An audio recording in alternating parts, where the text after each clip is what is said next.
Paz, queria que você falasse, né, sobre esse confronto contra o Novo Horizontino e a classificação diante da Portuguesa, que foi um jogo histórico ontem no Canindé.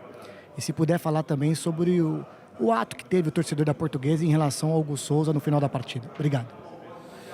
Vou começar pelo que eu acho mais importante, que é repudiar o que aconteceu ontem com o Hugo Souza, né? Acho que não dá para tolerar, não dá para falar em caso isolado, não dá para deixar por menos porque a Portuguesa foi eliminada. Então aquelas pessoas, não é a instituição, não é a torcida da Portuguesa, são aquelas pessoas que praticaram um ato reprovável contra o Hugo, elas merecem as devidas punições, porque isso é didático, é pedagógico e o Hugo não merece, ninguém merece.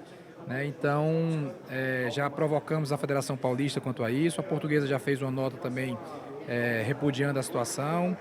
Se o Hugo desejar ir à frente no procedimento policial, seja qual for, a gente vai dar todo o apoio a ele. Não dá para aceitar, não dá para tolerar e eu sei que a sociedade hoje não aceita mais esse tipo de situação e mesmo que aceitasse, nós não aceitaríamos. Então, infelizmente, temos que ainda estar falando sobre isso. Quando tivemos um grande jogo, foi a primeira vez que eu fui ao Canindé, nunca tinha ido ao Canindé, a Portuguesa nunca tinha encontrado o Fortaleza, né? Vocês sabem da minha história no Fortaleza. E agora aqui no Corinthians fui ao Canindé, muito bem recebido, estádio histórico, dirigentes da Portuguesa super gentis, um grande jogo, a Portuguesa fez um grande jogo, mas prevaleceu ali a força do Corinthians, né? A garra, a estratégia, né? O banco que entrou e ajudou, o elenco, e o golaço do Vitinho e depois a estrela não só do Hugo, né? Que pegou pênaltis, mas de todos os nossos batedores também que foram competentes. Então, um grande duelo, o Brasil inteiro assistiu e que bom que nós passamos de fase. E agora, Novo Horizontino, um grande time muito bem treinado, time com muita estrutura, tudo funciona lá no Novo Horizontino, estrutura, pagamento em dia, recuperação de atletas, um bom elenco, um time que vem batendo a porta aí na Série B há vários anos tentando subir, não chegou por acaso, chegou com mérito, venceu o Palmeiras, não foi durante a primeira fase, venceu o Santos ontem com mérito também. Então, um jogo dificílimo que nós teremos, infelizmente, no sábado, queríamos que fosse no domingo. Nosso desejo era que fosse no domingo, porque o Corinthians já vem desde o jogo contra o Atlético Paranaense, descansando somente 3 dias de um jogo para o outro, que não é um descanso ideal. O descanso ideal de recuperação é a partir do 4º dia. Aí você tem uma recuperação completa no jogador que tem jogado, 4 dias depois ele está apto de novo a jogar. De 3 em 3 dias é ruim, então a gente foram 3 dias do Paranaense para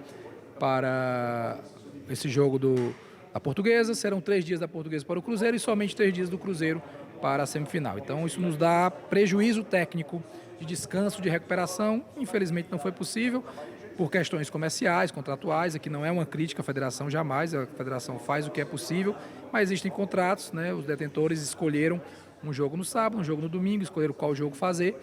E infelizmente vai ter essa situação que o próprio Novo Horizontino concordava em jogar no domingo. Na reunião que ocorreu há pouco tempo, o Novo Horizontino também queria jogar no domingo e não no sábado, mas não foi possível por questão dos detentores e nós respeitamos, mas tenho que dizer que é algo que gera um prejuízo técnico. E um grande jogo que vai ser lá, que a gente possa usar a nossa força, né, a nossa competência, o planejamento, para quem sabe chegar a mais uma final. Marcelo, você já falou bastante sobre o Campeonato Paulista também, mas você falou do desgaste físico, dessa parte tática e técnica. Como que você pode avaliar dentro da questão de mercado? Porque janela, você já citou na entrevista contra o Atlético Paranaense, aberta até março, até o início do mês de março. Ainda dá para esperar algum novo reforço, não só para o ataque com a lesão do Yuri, mas em outros setores considerados mais carentes, principalmente na zaga, com a saída do Kaká, alguma reposição nesse sentido? Eu não vejo a zaga como um setor carente, não vejo. Nós temos 4 bons zagueiros, tem o Ranieri que pode jogar como zagueiro numa eventualidade, e tem o Iago que veio da base, que está treinando permanentemente com um profissional, e em algum momento o Dorival vai lançá-lo, com muita paciência, sem nenhum tipo de ansiedade para lançar o garoto. Então não vejo como um setor carente. É o que eu falei, enquanto a janela estiver aberta, contratação pode haver, movimentos de mercado podem haver, isso é natural. sempre no objetivo de qualificar o nosso time. A gente vem fazendo esse trabalho de qualificação, de dar mais opções ao Dorival, de dar mais peças, até para poder encarar com alta performance essa rotina de jogo de 3 em 3 dias, de 4 em 4 dias. Então esse é o nosso trabalho, dentro também de uma limitação orçamentária, o dinheiro não é infinito, então a gente tem que equilibrar tudo isso, mas enquanto a janela estiver aberta, a gente vai estar atento.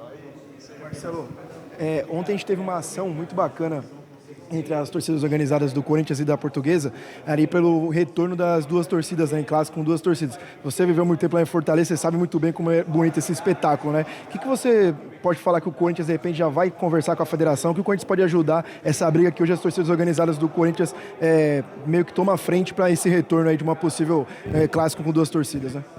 Bem, eu particularmente não fui consultado internamente pelo Corinthians sobre esse aspecto. Esse é um aspecto muito institucional, né? A minha pasta é futebol, então não entro nessa área.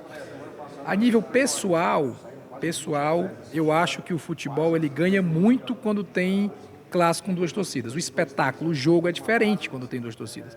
Eu vivenciei muito isso lá no nosso estado. Os clássicos Fortaleza e Ceará sempre eram com duas torcidas, espetáculos assim, demais, porque antes de começar o jogo, as torcidas já duelavam no bom sentido, né? Qual o mosaico mais bonito, qual a festa mais bonita, balão e tal. Então isso traz um apelo a mais para o público, para a televisão, para quem acompanha. Então eu sou a favor, porém não me sinto habilitado para falar sobre segurança pública. Se aqui no estado de São Paulo existe uma proibição, é porque deve ter algum histórico, alguma justificativa para isso. Porém, se pudermos caminhar a nível de evolução até cultural, né, de comportamento das pessoas, para voltar a ter o público dos dois times, né, nos clássicos, eu acho que é uma vitória da sociedade. Ganha o futebol e ganha a sociedade. Mas quem melhor pode dizer isso são as autoridades competentes que determinaram que fosse assim e de repente podem vir reaver essa questão. E o fato das torcidas organizadas do Corinthians e Portuguesa fazerem esse movimento mostra o quê? Maturidade, mostra grandeza, mostra um desejo de fazer algo. E a partir dali tem que vir os bons exemplos, né? Porque acredito que não tem duas torcidas hoje por questão de violência. Então tem que se evitar isso, tem que se ter gestos de parte a parte que mostrem que é possível ter as duas torcidas no estádio, e eu acho que ganha o futebol e acima de tudo ganha a sociedade. O Corinthians não decide em casa e não tem a sua torcida, né, em maior quantidade, principalmente na Neoquímica Arena. Foi conversado já com o pessoal do Novo Horizontino sobre ingressos? Como está a expectativa do Corinthians para esse lado? Obrigado. Não houve essa conversa ainda, e essa conversa ela é feita mais pelo pessoal da operação de jogo, né? Operação de jogo que trata a quantidade de torcedores, os acessos.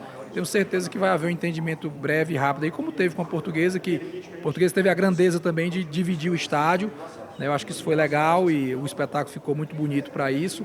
E espero lá em Novo Horizonte. Eu sei que o Corinthians, onde tiver, tem muita torcida. Se tiver os 11 mil lugares para o Corinthians, a torcida vai preencher. Claro que não vão colocar assim, né? O Novo Horizonte não vai fazer isso. Mas o nosso setor de operação de jogo, que é muito competente, está certamente tratando disso. Marcelo, uma pergunta rápida. Saindo um pouco do Campeonato Paulista, como o Corinthians trabalha a situação do Alex Santana? Está fora dos planos do Corinthians, mas tem contrato até o final de 2027.